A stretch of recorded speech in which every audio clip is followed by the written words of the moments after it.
it is. It is a Friday episode, pre-weekend episode of Donno Daily here on the 5 Reasons Sports Network. I am Alex Donno, taking you into the weekend in style. This Friday has thrown Dolphin fans a curveball. We're going to get into that extensively. We're going to preview Dolphins versus Bills. We're going to give a little preview as well for the Miami Hurricanes hosting Michigan State this weekend. As you can see, I am not broadcasting inside the bunker today. I actually had to move my stuff into my son's bedroom today. He's out of daycare anyway. Fortnite Vids asks, is that my Chewbacca? It actually started out the first time I ever started doing this. Yes, it was actually originally just like a yes. It was a Marv Albert impersonation was what it was. This is years ago, probably 2014 when I started doing yes to start the show. It was supposed to be a Marv Albert impersonation, and then it just got louder and longer, and it started to sound like an unholy combination of Arnold Schwarzenegger and Chewbacca, and we've been doing that to this day. I want to remind you guys, before we get into the meat of this conversation, that every episode of Donno Daily is served by the Quarterdeck Seafood Bar and Neighborhood Grill. Oh, my guys, make the Quarterdeck your spot all football season long. Saturdays, just camp out there all day, watch the college games, enjoy the delicious seafood, the 2-for-1 happy hour all day, every day. Same thing with the NFL games on Sunday. Enjoy it at the Quarterdeck. During football season, Saturdays and Sundays, they have the 5 for $15 ice-cold buckets. Ice-cold buckets of the Heineken family of beers, Heineken Light, Amstel Light, or ice-cold buckets of High Noon Hard Seltzer. Mix and match them to your heart's content all football season long. 5 for $15 ice-cold buckets. The food is so delicious at the Quarterdeck. You know I love the buffalo shrimp. That is my favorite appetizer on the planet. I love to build my own poke bowl. The sushi is delicious. The fresh mahi-mahi. Oh, my God. I always make myself hungry when I'm talking about the Quarterdeck. Make sure you save at least a little room for dessert because the key lime cheesecake is the perfect way to finish every meal. If you want to peep their menu before you go or find the location nearest to you, you can visit them online at quarterdeckrestaurants.com. The Quarterdeck, come for the food, stay for the fun. We have an official sports book here on Donno Daily. You should know by now. Bet with America's favorite sports book, the 3-decade leader, BetUS.com. If you want to get action on the local teams this weekend, the Miami Dolphins are a 3.5-point underdog on Sunday against the Buffalo Bills. The Miami Hurricanes are a 6-point favorite on Saturday home against Michigan State. If you want to bet our teams or fade our teams, whatever you want to do, guys, make sure you sign up. Football season is the best time of year for sports wagers. BetUS.com. And if you sign up with our code, type in our code when you make your deposit, 5RSN125. If you make a deposit with credit card, they give you a 125% sign-up bonus. If you deposit $100, they'll give you an extra $125 in free play money on top of that. Or if you sign up with crypto, you get a 200% sign-up bonus. They'll give you $200 on top of your $100. You bet, you win, you get paid. BetUS.com. People are already pointing this out in the chat. Brooklyn Rob, David, and welcome to everybody else in there. Devin Jordan, thank you for joining in. Fortnite Vids, who I mentioned. Welts is in there. Crazy, the curveball that we were thrown, Miami Dolphins fans. I titled my show yesterday, and I spent half of my show yesterday talking about how William Fuller V can be the Miami Dolphins' secret weapon. His speed, his big catch ability. He was, we thought, going to make his debut this Sunday in a Miami Dolphins uniform. Was suspended the first game. He was a full participant in practice on Wednesday. All signs were a go. Will Fuller was going to make his Miami Dolphins debut. Now, this seems like this may have been something completely out of his control. We don't know the details yet. We may never know the details because personal privacy comes into play here.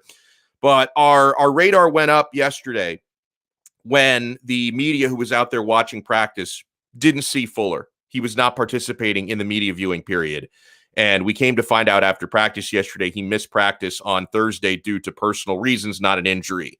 But then today, we find out when Brian Flores addressed the media around 10 a.m., he still has the personal issue, not injury related, but he still has a personal issue, and he's not going to play on Sunday. Will Fuller will not play on Sunday. In fact, Omar Kelly asked Brian Flores, the Dolphins head coach, to elaborate, are we going to see Fuller rejoin the team at some point this season? And he evaded the question. He said, we're taking it day to day. He would not elaborate. It is day by day, is what Brian Flores said. So I've already had Brooklyn Rob accusing me of mushing Will Fuller, and David will not let me forget about the fact that I spent my entire episode on Will Fuller, the secret weapon, yesterday. He's not even going to play on Sunday. But in all seriousness, I'm praying for him and I'm praying for his family. And I don't know if this is a family issue or not. I don't have any inside information on what's going on in Will Fuller's life, but it's got to be something serious. Like, it's got to be something serious. He just signed a 1-year prove-it deal, just a 1-season deal, $10.6 million. We know Fuller wanted to play hard to audition for his next contract, and he's with a new team. So the fact that he's not out there and he's not able to play and there's something going on in his life, I've got to believe it's pretty serious, because being a pro football player is a pretty serious job. A lot of responsibility comes with that, with the amount of money you're making, the amount of money you're trying to make on your next deal. So I've got to think that this is something really serious happening in Mr. Fuller's life. And I'm praying for him. I'm praying for his family. And I hope it's something that can be resolved or alleviated quickly. And I can say that both selflessly, because I want everything in his life to be okay. And I can also say it selfishly, because I want him on the field for my Miami Dolphins. And I'm hoping with the bad news about Fuller, some good news can intersect that bad news. Because if you're looking at the injury report the last couple of days, we have some positive signs for Preston Williams, who unfortunately is hurt all the time, right? That's a guy who, like many of Miami's receivers, Preston Williams is a guy who has been cursed with the injury bug. He's been dealing with a foot issue, did not play last week because of it. He has been now the last couple of days a full participant in practice. And again, Flo would not even commit to whether Preston is ready to make his season debut this year. But the best case scenario, knowing that Fuller is out, our best case scenario would be Devontae Parker starting on the outside, Preston Williams starting at the other boundary receiver spot, and Jalen Waddle starting in the slot. Those being your 3 starting receivers. That would be our best case scenario heading into the Buffalo game. Let's bring on our guest for this episode, and he can help us break this down a little bit as far as how Will Fuller's absence is going to affect the Dolphins' chances this Sunday. The man himself, Lee Sterling, from ParamountSports.com. And by the way, we had a winning weekend with Lee last week. We did really well last week, thanks to Lee Sterling, college football, the NFL. So, Lee, welcome back to the show. How are you, sir? I'm good. Going to actually be going to the Miami Michigan State game, get to see that game in person. And Miami needs a big win there. They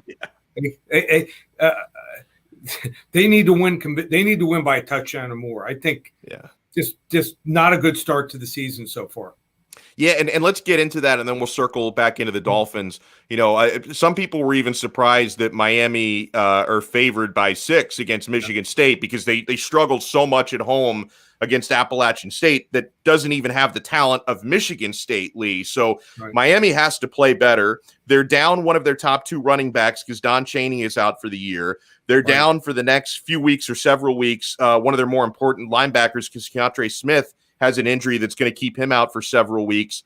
Now, I think something I do like for Miami in this game is you get to play in the 12 noon sweltering heat. You didn't get that against Appalachian State. You get that against Michigan State. So with the Hurricanes favored by not quite a touchdown, a point less than a touchdown, what's your feeling on that game? Do you think Miami's going to cover? It's going to be tough. Michigan State did a great job in the transfer portal. They bring on one of their 5 new starters is from Wake Forest, Kenneth Walker III. Kid's already rushed for over 300 yards and 5 touchdowns. He's been a revelation. I think the first play from scrimmage, he ran for like 75 yards against Northwestern. Northwestern exactly what it was.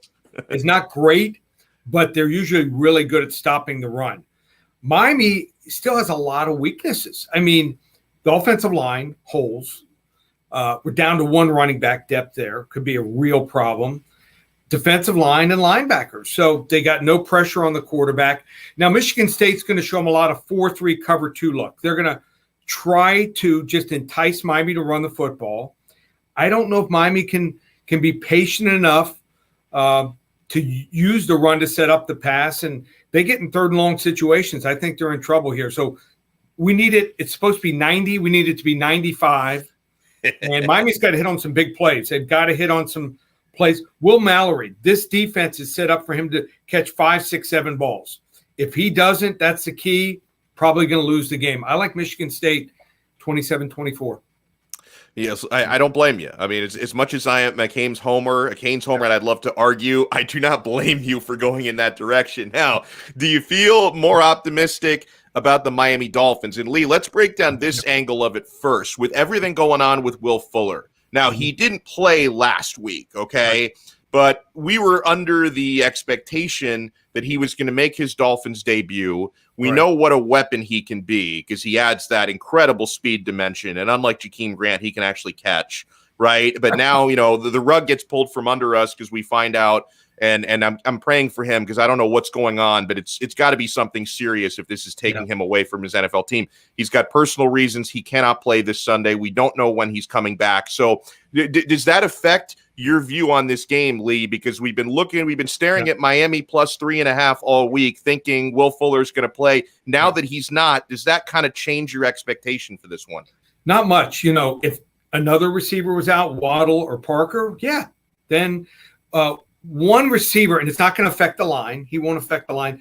A quarterback change can be 6-7 point change. I mean, it's that big, but you can have, I've seen 3 starting offensive linemen on a team go out and nothing changes with the line. So it's not going to change the line. The biggest problem is you got to contain Josh Allen.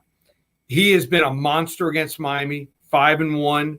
You got to rush 4 guys if you want to get to him. You got to stay in your lane. So you have to get pressure up the middle, but you can't allow him to run. And he's beating them throwing the football and running. So pick your poison there. I would have loved to have seen Buffalo win the first week, and then you catch them maybe, coming to Miami, not as this, it wouldn't be a must win. So it's a must win for them. And Miami, give them credit last week. They persevered. There was a couple bad calls that normally if they go against them, they lose those games. So I just don't know if Miami's offensive line is strong enough to dominate the game. I think we got to play keep away from Josh Allen. I don't know if we can do it here. And we got to start throwing the ball down the field. We got to stop the dinking and dunking and hit on some big plays if you want to beat a top-tier team. Let's go with Buffalo. Going against both Miami teams, I like Buffalo 37-27. Now, what did you think of Tua last week, Lee? I thought he was good. Was he great? No, but I thought he was good. Didn't have much time to throw the football. The 2 best play calls of the day were by the offensive coordinator when we were backed up after the fumble recovery, the slant play. Yeah. Masterful, and then the naked bootleg. I think one got a first down. Did the slant get a first down? Yeah, it did. The slant got a first down, yeah. And then the naked bootleg, 9 yards. That's the perfect call. Tua was smart to slide right before the first down. You love those 2nd and 1s late in the game. So if you get a first down, you get, you buy yourself another 45 seconds off the clock. So I like Buffalo. I think they're the right side. Lee Sterling is with us. ParamountSports.com is his website. So, all right, so you like Buffalo, you like Michigan State. So this could be a weekend of tears for me. But if I make money on your main picks, I'm not going to be too unhappy. So what other games, Lee, and maybe any fights, because we do have the UFC back this weekend. What are you looking at this weekend? So I like Florida Gators, believe it or not. Ooh, it's a big spread, yeah. It is 15, and Alabama's not played in the swamp in 10 years. Now, Dan Mullen has gotten dominated by Nick Saban. He's lost each of the last 10 games they've matched up. The last time he won a game, he was the offensive coordinator for Urban Meyer, and his quarterback was none other than Tim Tebow in the 2008 SEC title game. But he has covered 5 of the last 8 games. They were a 2-touchdown underdog last year. They only lost by 6 points, and that might have been one of the greatest Alabama teams, maybe one of the greatest teams of all time. They were almost unstoppable on offense. Got to play Anthony Richardson more. I mean, guy's averaging 25 yards per rush. If you're looking at a paper and you see that stat, not many people order the paper anymore. It's not a misprint. The paper. So, he's the guy, 6'4". He's like a gazelle running. So you gotta. It might start with the coin toss. Miami won the coin toss. against Alabama and elected to defer. What were they doing? Terrible. Get the kickoff. Put some pressure on Alabama. So we'll see if Florida's smart enough, if they win the coin toss, to receive and maybe get the lead. Anthony Richardson's the guy. And then Todd Grantham dials up some nice blitzes, some different schemes. And Alabama's going to have a close game. And this might be it here. Bryce Young is going to face some adversity. And I think Florida's defense will be up for the challenge. I think the game goes down to the wire. I think Bama escapes 35-31, but that's a lot of points, 15 points. Yeah. Wow. Well, what else we like? We like Central Florida tonight against Louisville. Ooh. Louisville is trash. I mean, I noticed that. I watched them. I can't remember if it was last week or the week before, but they're awful. Awful. They have a quarterback that's erratic, throws the ball all over the place. He is, he's a good scrambler, but he coughs up the ball sometimes when he tries to get extra yards. They have no real running back threat since Hawkins left. Their receivers, Tutu Atwell, he's in the NFL. The receivers don't run good routes. They don't make many plays after the catch. And their defense is unwatchable. I mean, Ole Miss could have put up 60 on them. They could have scored every single time. In Central Florida, same hurry up. When you play hurry up, you get extra possessions. So Louisville will probably play hurry up to try to catch up, and that'll hurt them here. I'll lay the 7 here all day long. Central Florida, big over Louisville. And I like Auburn against Penn State. Now, whiteout games. Penn State, pretty tough. Oh, yeah. Last 12 times. What do you think the record is on whiteout games for Penn State? Oh, my God. I don't know. I would take a guess. 12 games, last 12 games. 5-7? 6-6. Most wow, people, it's close. Yeah. Most people thought it was like 9-3, 10-2. They're not a dominant home team here. They're, in fact, 3-8 against the spread the last 11 games at home. Auburn, when Bigsby, their running back, is healthy, they're a good offense. Not a great offense, but a good offense. But he hasn't been healthy the last 2 years. He's healthy. They have a true freshman running back, this kid named Hunter, that's dangerous, thunder and lightning there. So Bo Nix has already played Alabama twice in his career. He's faced Georgia twice, LSU, and Florida. Going into Happy Valley, he's not going to be afraid. I think Bo Nix will do just fine here. He's better than Sean Clifford, the quarterback for Penn State. Wisconsin, who Penn State beat, is not a good team and a horrible offense. Wrong team favorite, Auburn, 24-21 over Penn State. I love it. Anything else? I like the Chargers in the NFL. Good call. So a lot of people like Dallas, and I think Dallas has improved, but they are so depleted because of injuries. Their top 2 rushers won't play in the game. One of their top linemen is going to miss this game. This is a team that has no depth at all. The Chargers last 3 years, first or second in most starts missed due to injury.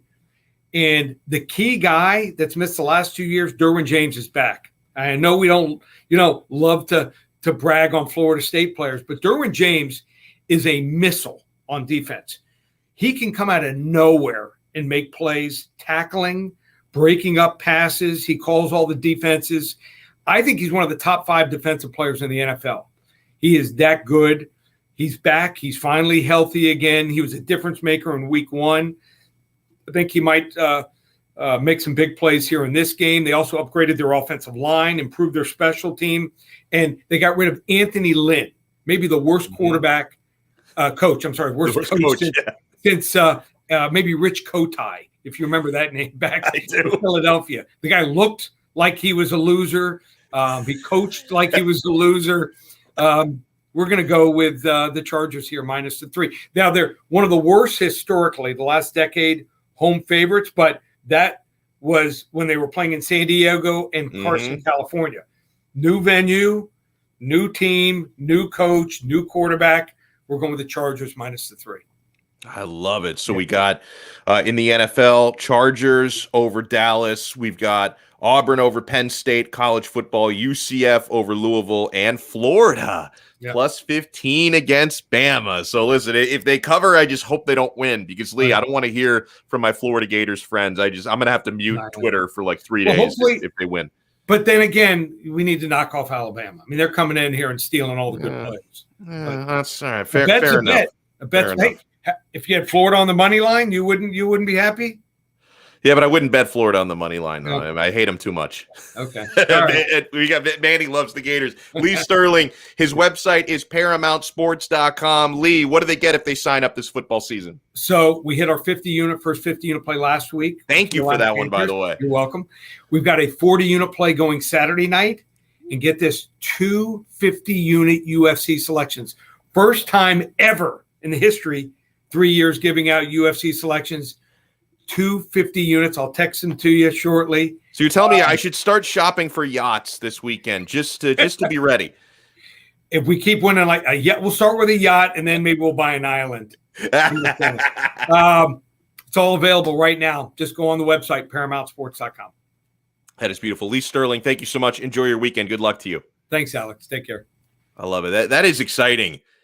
2 50-unit plays in the UFC this weekend and a 50-unit play in the NFL. I love that. So, again, Sterling's picks. He does like Florida against the spread versus Bama plus 15, UCF over Louisville, Auburn over Penn State, and the Los Angeles Chargers over Dallas. And Brooklyn Rob points out, okay, folks, bet Florida on the money line if Alex hates it, the mush effect. I mean, Brooklyn Rob, he's ignoring. Now, I did mush Washington football team yesterday, and that game was wild. They did win the game, but I had them covering the 3.5-point spread. So I did mush WFT yesterday, but I went 2-1 with my Europa League bets in soccer. So it wasn't a terrible day. And I think as long as I listen to Lee Sterling, I'm good. It's when I freelance that I mush teams, because we had a winning weekend with Lee Sterling last week. So we were in very good shape last weekend. So yeah, if you're just joining us, for those just tuning in, and welcome Ray Grullon. I see Ray in the chat. By the way, everyone who's watching us, whether you're watching us live right now or you're watching us back replay on YouTube, and if you miss any part of the show, we encourage you to go back and watch what you missed.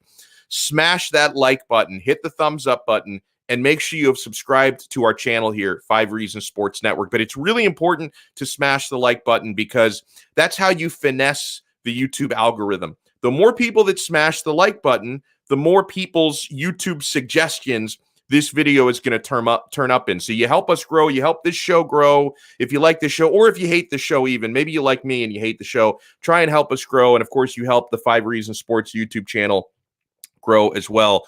So, for those who tuned in late, we started off with the news. We spent about the first 5-7 minutes on it. Will Fuller, Miami Dolphins wide receiver, who has not made his Dolphins debut yet. You have to even wonder at this point, guys, if he will ever make his Dolphins debut. I don't know what's going on with Will. I don't have any inside information. I did try and reach out to a couple of people who cover the team who might. They don't have any inside information either. He's out for personal reasons. Betting Europa League, what a degenerate, Brooklyn Rob says. Bro, I bet college lacrosse before. Don't tell me betting Europa League makes me a degenerate. I've gone way worse than that. But on Fuller. So he was back in practice on Wednesday. And he even talked Wednesday after practice. He talked about how excited he was to make his Dolphins debut this Sunday against Buffalo. So we thought it was all systems go, that Fuller was ready to make the Dolphins debut. And then Thursday, he missed practice. We didn't know why. Didn't know, is it a sudden injury that just popped out of nowhere? Is there something going on? Yeah, it turns out there's something going on. It's not injury related. Brian Flores announced today that Fuller is out for personal reasons, and he's not going to play Sunday. He's not going to be back with the team Sunday. And Flores was asked, and I don't know how much you read into this answer, honestly. I don't know how much you read into this response, because Flo, he doesn't give you anything, right? But he was asked by Omar Kelly, do we expect Fuller to rejoin the team at any point? And Flo didn't give you a yes. He also didn't give you a no, but he said, we're day to day. So that, again, I don't know how much you read into Brian Flores, because he's got some Bill Belichick in his DNA. I don't know how much you read into that. Flo might have just thought, I'm not even going to continue going down this line of questioning, because anything I give these guys, I may be violating Fuller's privacy. So he probably just thought, I'm going to tell you what I have to tell you. He's out, personal reasons. He's not playing Sunday. He didn't want to entertain the follow-up question. Is he going to rejoin the team at any point? He said, we're taking it day by day. So all of this, folks, it leads me to believe that there's something serious going on in Will Fuller's life. And I pray that it's, not something bad going on with his family or with his own life or his own body. Like I'm going to be praying for him and his family, hoping everything is okay. But I do not have any inside info. And I asked Lee Sterling, our betting expert, if, Fuller's absence, does that affect his view on the game from a betting standpoint? He said it's not going to move the line. I didn't really expect it to move the line, but it doesn't really affect the way he approaches this game. Fuller didn't play last week because he was suspended, so we don't really know what to expect exactly with Will Fuller on the field. We know what he's capable of.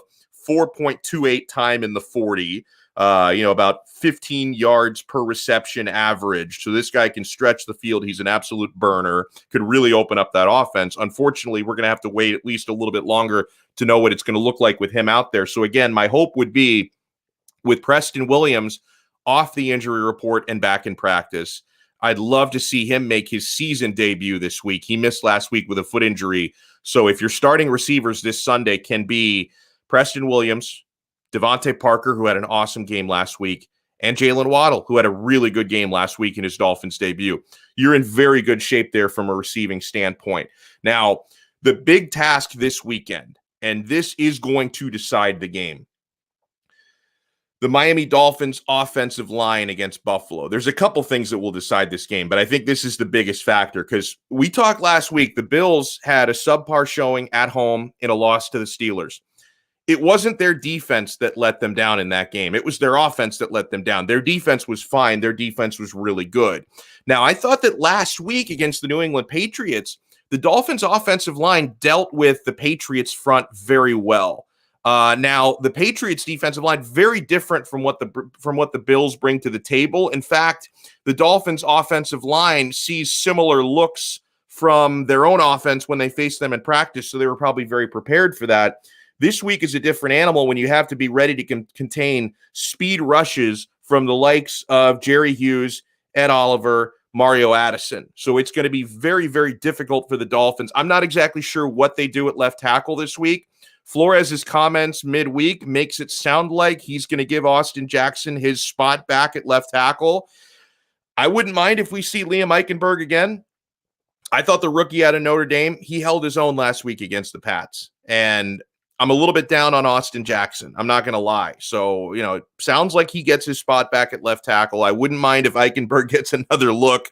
Flo can be full of surprises with this stuff because it was a little bit of a shock that Eichenberg started at left tackle last week. We thought that if Jackson didn't go, that Greg Little would be the guy to get the go because of where he was on the depth chart, and Little wasn't even active last game. So Miami Dolphins offensive line has an incredibly important job because the Bills are going to throw them a lot of speed in that speed rush.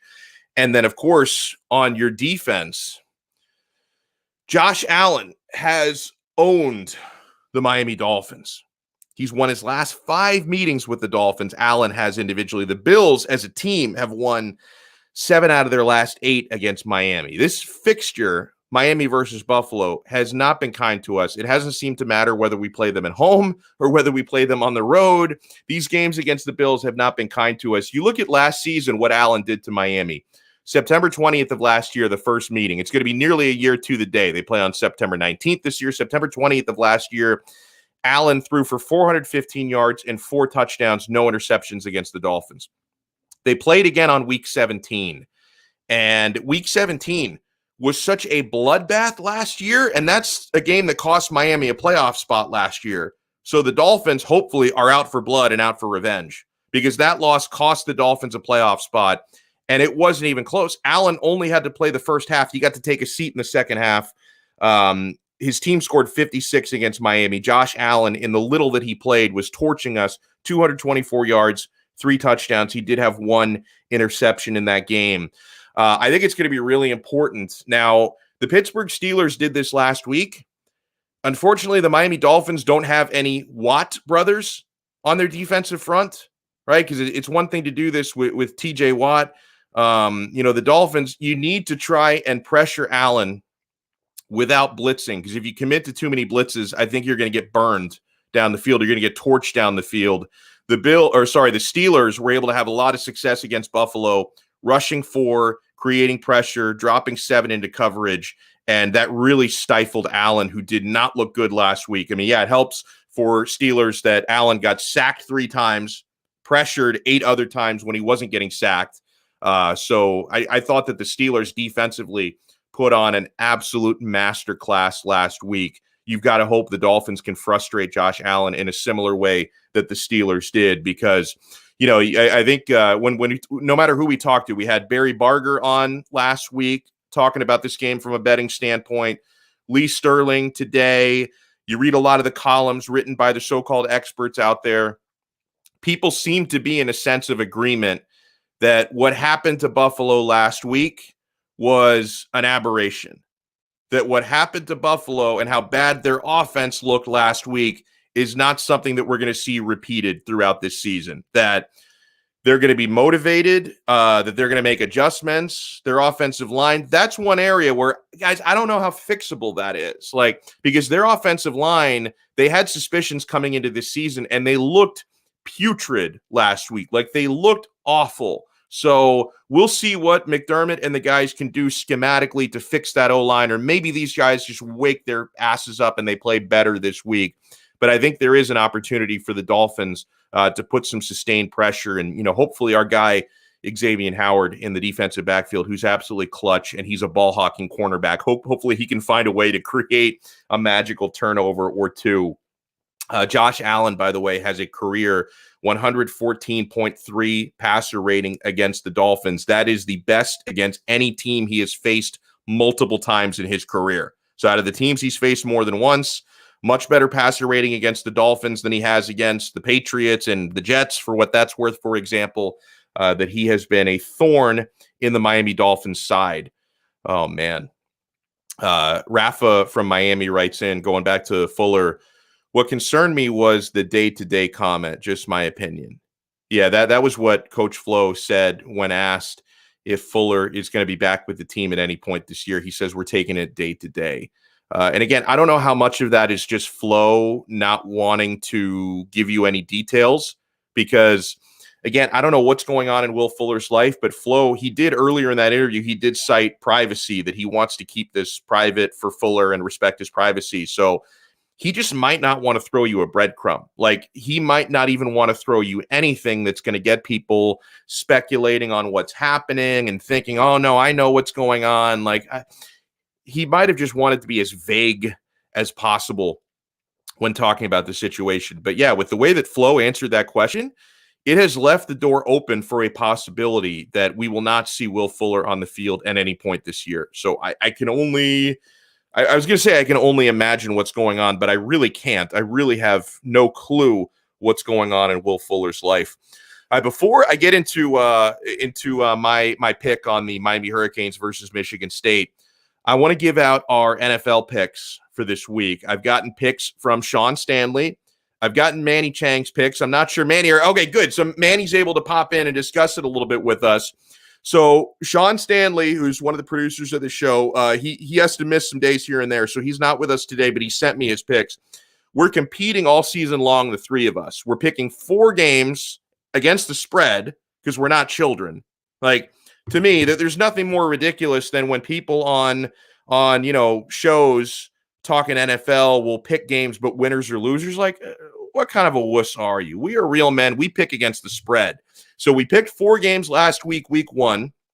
Manny and I are both sitting pretty. Manny's 3-1. I'm 3-1. Sean Stanley is in the cellar. He went 1-3. That was a terrible, terrible week for Sean. So here are the games we are picking this weekend. 4 of them. We pick the Dolphins game every week. We save that one for last. So the first game we are picking, Manny, against the spread again, the Cincinnati Bengals, who are +2, so they are a 2-point underdog on the road at the Chicago Bears. Now, I am going with Cincinnati, okay, because I thought the Bears secondary looked really bad. Really, really bad. And hey, Jamar Chase seems to have figured out again how to catch. Like, he couldn't catch the football in preseason. That might have been a rope-a-dope. Like, that might have just been, I'm going to make these losers in the media think I can't catch a football regular season. Here we go. Had over 100 receiving yards last week, caught a 50-yard touchdown. Joe Burrow looked good. So I'm going to have the Cincinnati Bengals winning the game outright, which means they cover that 2-point spread where they're underdogs. And then this Matt Nagy is absolutely clueless. I mean, is he going to keep Andy Dalton on the field? How much is Justin Fields going to get on the field? So, no, I've got Cincinnati, Manny, winning that game and covering that spread. What about you? I am with you, my friend. I do not trust anything that Matt Nagy touches. I do not trust the general manager Pace to actually know what he's doing. If you drafted Fields, you would have already known that Nagy's on a hot seat, and so it's Pace. I have absolutely no idea why you would want to start Andy Dalton, especially if you're on the hot seat. Yeah. I understand you had one less. I understand you had one less preseason game. I'm not a coach. You're not a coach, but I know this Bears fandom is just sick and tired of Matt Nagy trying to, just to say, well, my first year I took you to the playoffs, but ever since it's just been downhill. And I look at Joe Burrow last week, and oh my goodness, like him and Chase, they looked like they played in the national championship game once again, right? It's like they were just connecting on all cylinders. And Jamar Chase, apparently he doesn't like preseason, which is clear, right? He loves NFL regular season where he catches everything. I think Joe Burrow, though, is the real deal, man. I don't trust the Bears secondary. I still think that up front, they're very solid with Mack and Eddie Goldman. But by the way, Eddie Goldman has not yet been listed as to play yet. He's injured. That means Khalil Mack, he can get double teamed for a lot of the game. So I don't think the pressure will be there from him. The Bears could run the ball. But again, if it's Andy Dalton, I mean, who are you really scaring, right? You're not really scaring anyone. So I'm going to go with the Bengals on the road. They will go over that spread. And listen, I feel like in the fourth quarter, the Bengals might actually be up by a couple of touchdowns, to be honest, if Andy Dalton ends up staying for the whole game, which I still don't understand what Nagy's trying to prove. By the way, Brooklyn Rob, he disagrees with us, although Brooklyn Rob is probably best served just fading all of my picks. Whatever I say, take the opposite. He says, I'm taking the Bears. Fields comes in and saves the day. And he says, Manny has a foot fetish with a sneaker tattoo. He's got a sneaker fetish. I don't even know. Yeah, I don't know if you muted yourself. I couldn't hear you there.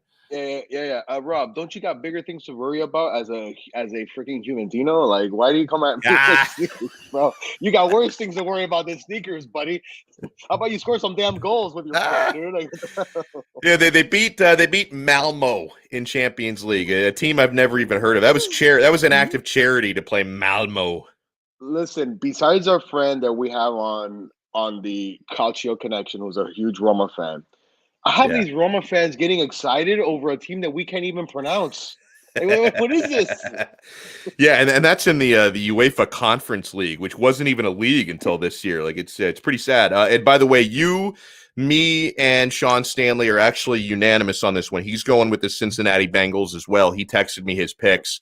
The next one we're picking, Pittsburgh Steelers hosting the Las Vegas Raiders. Steelers are a 6-point favorite, so Raiders a 6-point underdog. I'm going Pittsburgh in this one. I will admit, after the fireworks that the Raiders put on in one of the best Monday night games in a long time this past week, like I was tempted to go with Vegas. Pittsburgh at home does make an extra difference for me. The key for Pittsburgh, who looked really good last week in their win over Buffalo, and they were almost a touchdown underdog in that one. The key for Pittsburgh's defense is going to be containing Darren Waller. What a weapon that guy is. He looked great on Monday night against the Ravens. I still have nightmares about the way he torched the Dolphins last year. So containing him is going to be the key for Pittsburgh. But I do like the Steelers defense, and I like Big Ben to make just enough plays for his team to win at home and cover the spread. I think the Steelers are going to win this game against the Raiders by somewhere between 7 to 10 points. And every Dolphins fan should be watching this game as well, because the Raiders are your next opponent. You go out to Las Vegas to face them week 3. So scout your opponent. I think it's a good thing to do. But I've got Pittsburgh winning this game and covering the 6-point spread. What about you, Manny? Emotional win for the Raiders on Monday Night Football. I still think, though, that the Steelers, after what they showed on Sunday, they're very, very solid, I think, in all phases, especially special teams after that punt block.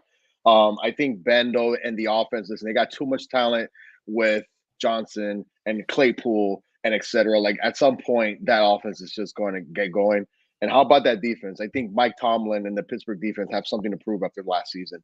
Not saying that the Raiders cannot hang in there, but dude, it was such an emotional roller coaster on Monday night. How do you emotionally all of a sudden go travel cross country, right? Because basically it's from Vegas to Pittsburgh. And again, I don't trust Carr. I've tried to give him the benefit of the doubt sometimes, but I don't trust the team, the whole tandem of Carr and Gruden. I don't trust Gruden at all. That I feel comfortable. Yeah. And so again, I'm gonna lay with Pittsburgh. I feel like they will go over. Whatever that is. If it's close because of Waller, because we've seen. Yeah. I mean, the Ravens defense put 3 guys around them, and he was still able to catch the football. That might be the only thing that makes it close. I don't see Josh Jacobs running anywhere near as he did last week. I mean, this Steelers defense to me has something to prove. So yeah, Pittsburgh all the way. Yeah, and actually, it's unanimous again. Sean Stanley has the Steelers as well.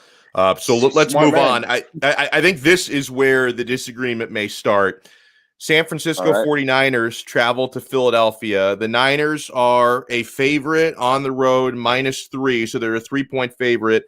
I'm very sorry, Manny, but I'm going with San Francisco here to cover. Their defense looks like they're back to 2019 form. I think they're going to have constant pressure on Jalen Hurts. I know offensively, everyone's going to point out they did lose Raheem Mostert for the season, but I'm actually pretty confident in Elijah Mitchell, who looked good. So I'm going to say San Francisco. This is just a different animal for Philly this week. I think it could be a relatively close game, but I've got San Fran winning this by probably 6 or 7 points. I've got the Niners covering. What about you? I'm going to go with the underdog, and not because I'm an Eagles fan, because the Niners did actually lose one of their 2 best cornerbacks last week. And just like the Falcons, I think the Falcons were very strong up front, but just suck everywhere else.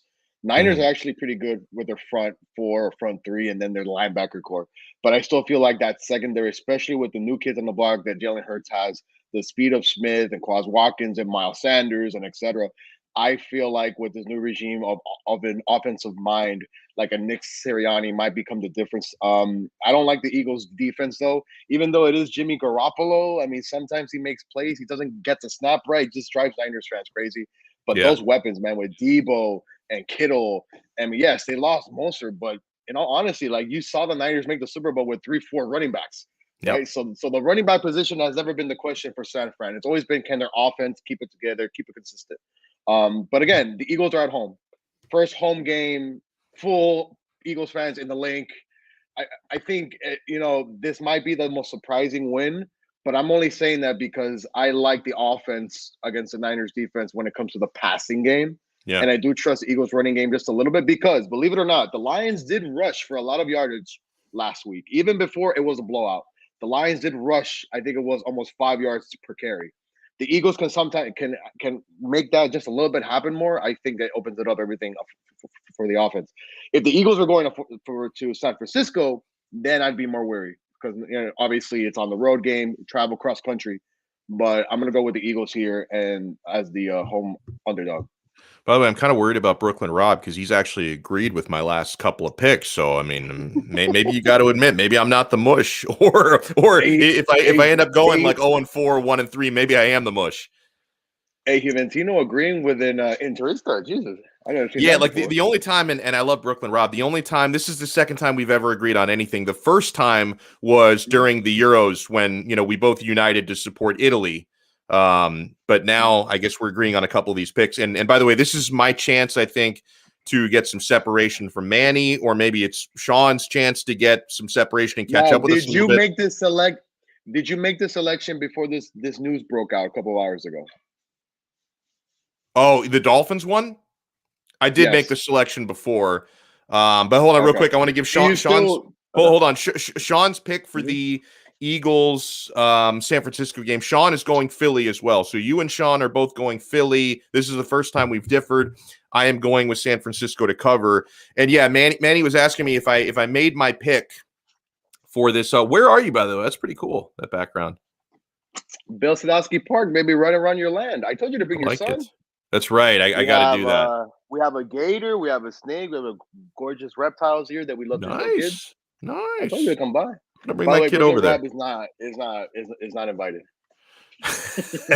He's not invited. So the last game we're picking, Miami Dolphins hosting the Buffalo Bills. Dolphins are a 3.5-point underdog, so Bills are the road favorite. Now, you're asking me if I made my pick before we got the Will Fuller news. I did, but, the same way that Lee Sterling said he doesn't think that this one player should really affect the line, I'm not going to make this one player affect my pick.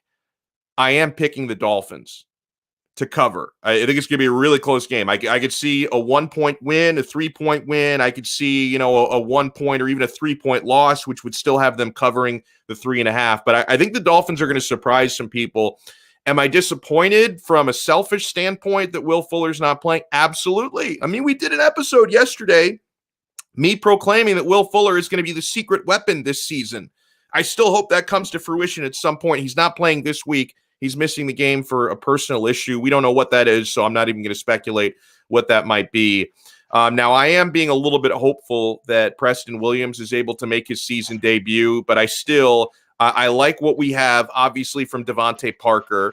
I like the confidence that Tua is showing. I thought that, people will pick apart the interception that he threw, and that's fine because a lot of people didn't watch the game. They just watched the highlights, and they're going to make a judgment on that play.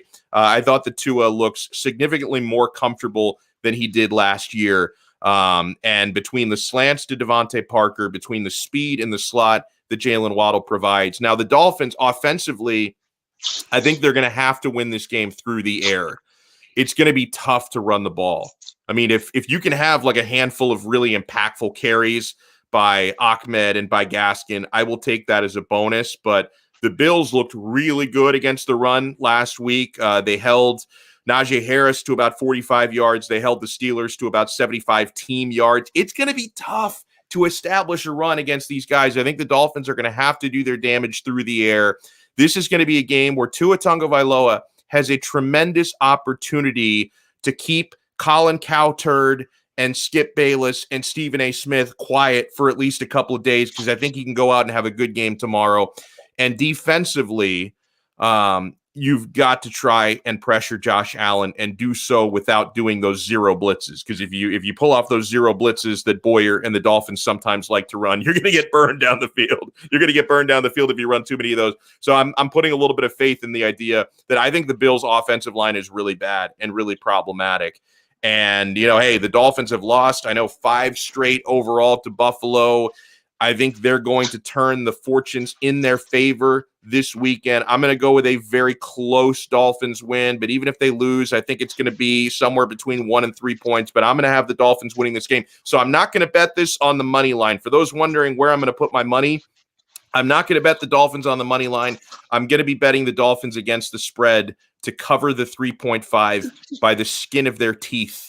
And yeah, Manny does have a lollipop. That's interesting. The Kojak lollipop look. So Manny, I'm going with the homer pick. I'm going Dolphins plus 3.5. What are you thinking for Dolphins Bills? As Lee Corso says, not so fast, my friends. Listen, let's be clear here. The Buffalo Bills were 1 for 4 in the red zone. They had a blocked punt return for a touchdown. Yeah. The defense actually played quite well. People seem to forget how games actually turn out instead of just looking at the final scoreboard. Not saying that Miami cannot create the miracle like they did. To me, it was a miracle, no offense, that they did last week. But you call that was a miracle? Oh, screw you. He fumbled the football inside the 10. The Dolphins had to earn that fumble, bro. They had to force it. He didn't just it wasn't like the fumble earlier in the game when Mac Jones just tossed the football away like a lollipop. Like that was an unforced error. But the Dolphins, the one that Xavier Howard forced and recovered, he had to earn that, bro. I will also say this. The forecast for Sunday doesn't look really nice for Sunday. It's going to be moist. It's going to be rain. It's going to be very wet. The team that has a better chance of winning this game is going to have to run the ball. Miami needs to show more, right? All these offensive line questions left and right. The Buffalo Bills might not have the great offensive line, but they have a quarterback that can actually rush 5 yards per carry. And this is where I think it changes things. Can Tua control their offense to score touchdowns while the defense, can they hold the Buffalo Bills to only field goals? Again, the Bills were only 1 for 4 in the red zone. I cannot see Buffalo having once again another meltdown consecutively in 2 division games in a row and laying an egg. I'm sorry. Yeah. I really thought that Will Fuller though was going to be that difference maker Not saying that Waddle now, listen, now Waddle has more of an opportunity now to play more snaps, which is great. I don't trust Preston Williams to be healthy. Can we get a Devontae Parker for consecutive weeks the way he blew up? That offense, right? We know the first 20 plays coming out from the first quarter and the first 20 plays in the second half, it might be the best ball that Miami will have. Can that offense be consistent in getting first downs when they need it? Again, not saying they can't, but I truly feel that the Buffalo Bills are going to come down once again, ready to go this Sunday, and they will win, and they will go over they will go over the spread. So, all right, we got dissension again. So Manny is going with Buffalo. I'm going with the Dolphins, and Sean is going with the Dolphins as well. So we'll take these down, and we're keeping track all throughout the season. Me versus Manny versus Sean. Manny and I are both sitting atop the leaderboard. 3-1 last week we went. Sean is 1-3, so he's got to try and get a chance to recover here. I think Sean only differed with me on one pick. He differed with Manny on 2 picks, I believe. So he can try and catch up with Manny or fall even further. And yeah, like Rafa in Miami points out, that fumble was a called play. they called it. Brian Flores, he said to Xavier Howard, X, we just restructured your deal. You're the best player on this football team. Go out there and get the football. And he got it. May I say this one comment, please, on the Michigan State Miami game?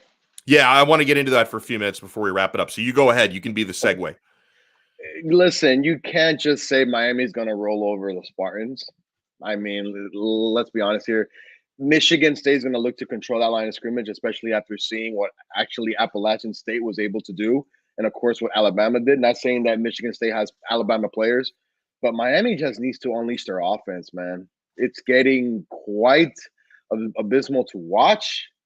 I really don't know where the progress is at. I mean, listen, call me a Canes hater all you want. I'm talking about what I'm watching.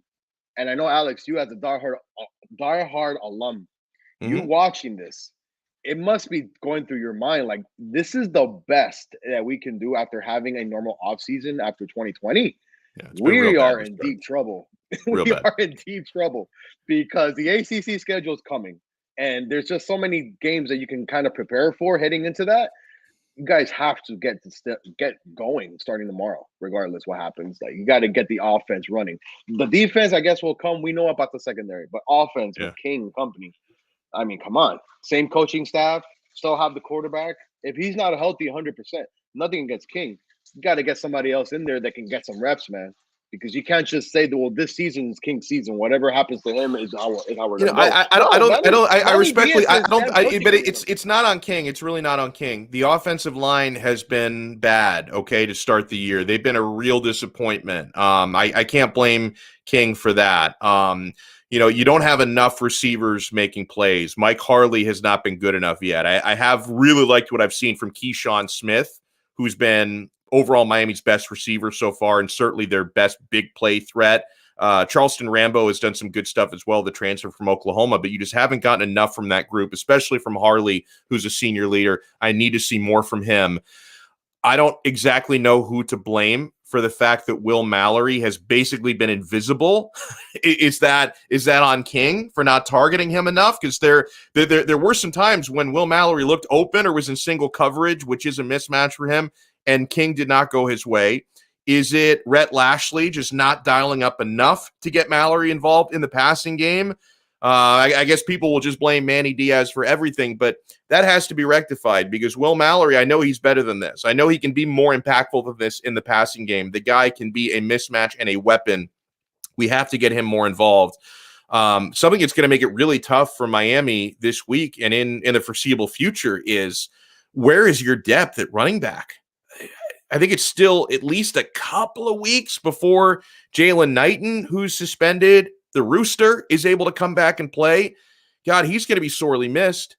Don Chaney is out for the season. So the only man in your backfield who has gotten any work whatsoever running the football is Cameron Harris. Now, is Cameron Harris good enough to carry that load all by himself against Michigan State and against ACC opposition coming up? No, he's not. So I think Cody Brown is, out of the freshmen, he's more ready than Thad Franklin. So Cody Brown has to be the guy to emerge as an option, as your second option at running back. De'Ara King, we know, is going to be used heavily in that running game. That was a big part of the game plan against Appalachian State. We didn't see any designed runs for King against Alabama. We saw a handful of those against Appalachian State. So, yeah, King is going to be a factor in the running game. But we need somebody to emerge over the next couple of weeks before Rooster is able to come back behind Cameron Harris, because he cannot carry that load all by himself. And the offensive line has to be better. Defensively, Miami has to figure out how to tackle. I like the fact that you can use, at least this time, you can use the elements to your advantage, because you are at home for a noon game against Michigan State. You didn't have the heat, you didn't have the heat to your advantage against Appalachian State. You do have it this time. Hello, Joseph Rodriguez. Thank you for tuning in. David, thank you for the compliment. Listen, I'm a Canes guy, and I'm hoping, and I'm cautiously optimistic here that Miami is going to win this game, but it's not going to be easy and it's not going to be fun. So I will tell you, you guys know that sometimes I can be a homer when I make my bets on teams that I cheer for. I will not be betting on this game, at least not on a winner. I may take a look at the total, the over-under, and put something on that. But I will not be betting against Miami, because I don't do that. I don't like to bring that bad mojo on my teams. I will not be betting against Miami, but I'm not going to bet for Miami either, because based on what we saw last week, and of course what we saw against Alabama the week prior, what we've seen so far this season, I cannot be confident in the Hurricanes beating Michigan State by a touchdown or more. I need to sit back and see what they show me this week. There's a lot of room for improvement and a lot of room for growth. Why have we not seen that already? Why did we not see it against Appalachian State? This game needs to be a swift kick in the ass from Manny Diaz to his players, because the effort last week against an inferior side, unacceptable. Michigan State, I don't think they're better on paper than Miami. They're not better on paper than Miami, but they are a lot better on paper than Appalachian State was. So the Canes, who beat Appalachian State by 2 points last week, need to play better to win this game. And the key for the Canes, you've got to slow down Michigan State's running game. That's how you unlock everything, okay?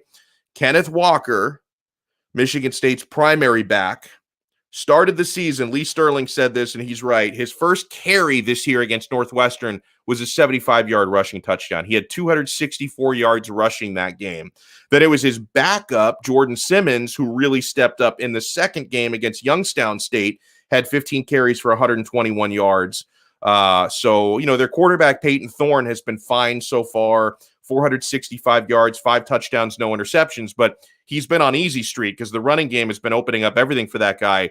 If Miami can actually slow down Michigan State's two-headed backfield, then that's going to be the key to unlocking Michigan State's offense, getting a couple of turnovers in this game. So I think Miami will probably win the game. I just don't feel confident enough in a touchdown or better win to actually put money on it again. And yeah, Anthony Mullet, yeah, you are late. I mean, we start at noon, bro.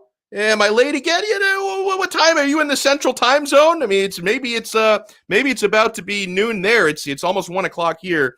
So huge thanks to everybody for tuning in. Brooklyn Rob, Anthony, David, Joseph, who got in. Oh, G.A. Canes fan. I didn't see him till now. Hello, Ray, Georgia Canes fan. He's a good dude. He says, have a good weekend. I feel Michigan State upsets Miami. It just feels wrong this week.